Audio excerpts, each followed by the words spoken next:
রাতভর ড্রোন ও ক্ষেপণাস্ত্র হামলায় কেঁপে উঠেছে পুরো ইউক্রেন। অন্তত ৫ জন নিহত হয়েছেন, আহত অসংখ্য। ধ্বংস হয়েছে ঘরবাড়ি, বিদ্যুৎ কেন্দ্র ও অন্যান্য গুরুত্বপূর্ণ স্থাপনা। ইউক্রেন বলছে রাশিয়া এখন বেসামরিক অবকাঠামোকেও লক্ষ্য বানাচ্ছে।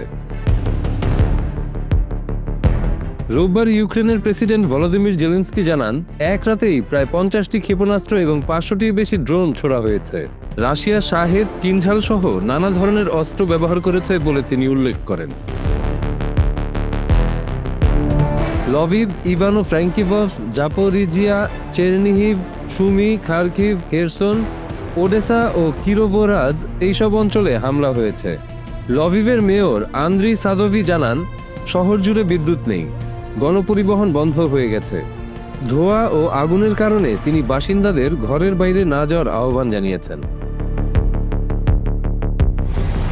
লভিভ শহরের বাইরে লাপাইভকা গ্রামের এক বাসিন্দা জানান, সব জানালা দরজা উড়ে গেছে, ভেতরে সবকিছু ধ্বংস, এখন কিছু বলতেও ইচ্ছা করে না, ছাদ নেই, দরজা নেই, কিছুই নেই। স্থানীয় একজন কর্মকর্তা জানান, ওই এলাকায় অন্তত 10টি বাড়ি সম্পূর্ণরূপে বসবাসের অনুপযুক্ত হয়ে পড়েছে। আরও বহু বাড়ির দরজা জানালা ভেঙে গেছে, ছাদ ক্ষতিগ্রস্ত হয়েছে, সবকিছু নতুন করে গড়তে হবে। পোল্যান্ড সীমান্ত ঘেঁষা লভিভ এতদিন রুশ হামলা থেকে তুলনামূলকভাবে নিরাপদ ছিল, কিন্তু লভিভ অঞ্চলের গভর্নর বলেন, যুদ্ধ শুরুর পর এটিই ছিল সবচেয়ে বড় হামলা। ইউক্রেনের প্রধানমন্ত্রী জানান, বসতবাড়ি ও গুরুত্বপূর্ণ অবকাঠামো ধ্বংস হয়েছে। রাশিয়া ঘরবাড়ি, স্কুল ও বিদ্যুৎ কেন্দ্রেই হামলা করছে, এটাই তাদের কৌশল। ইউক্রেনের সংসদ সদস্য কিরা রুদিক বলেন, প্রতিটি বিস্ফোরণ প্রতিরোধ করা যেত যদি রাশিয়াকে সময় মতো থামানো হতো। শনিবার সুমি অঞ্চলে যাত্রীবাহী ট্রেনে রুশ হামলায় ৩০ জন নিহত হন। প্রেসিডেন্ট জেলেনস্কি একে অসভ্যতার নজির বলেছেন। পোল্যান্ড জানায়, তারা ও তাদের ন্যাটো মিত্ররা আকাশ প্রতিরক্ষা ব্যবস্থায় প্রস্তুতি নিয়েছে, কারণ রুশ ড্রোন ইতোমধ্যেই পোল্যান্ড সহ নরওয়ে, এস্তোনিয়া, লিথুয়ানিয়া ও ডেনমার্কের আকাশসীমা লঙ্ঘন করেছে। বেলজিয়ামের একটি সামরিক ঘাঁটির ওপর 15টি ড্রোন উড়েছে।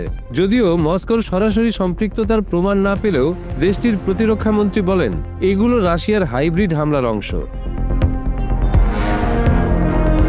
ডেনমার্কের গোয়েন্দা সংস্থা জানিয়েছে, ড্যানিশ জাহাজগুলোকে রুশ নৌবাহিনী অনুসরণ করে সংঘর্ষের পরিস্থিতি তৈরি করে। তারা অস্ত্রও ত্যাগ করেছিল। সরাসরি হামলা চালানো না হলেও এ ধরনের আগ্রাসী আচরণকে নিরাপত্তার জন্য মারাত্মক হুমকি হিসেবে দেখা হচ্ছে। বিশ্লেষকরা বলছেন, ইউরোপের কড়া অবস্থানের জবাবে রাশিয়া এখন নানা কৌশলে প্রতিশোধ নিচ্ছে। ড্রোন, জিপিএস জ্যামিং, এমনকি নজরদারি বেলুন পর্যন্ত ব্যবহার করছে। মস্কোর ধারণা, আমেরিকার সঙ্গে সম্পর্ক পুনর্গঠনের সুযোগ আছে, কিন্তু ইউরোপ এখন সরাসরি তাদের প্রতিপক্ষ হয়ে উঠেছে।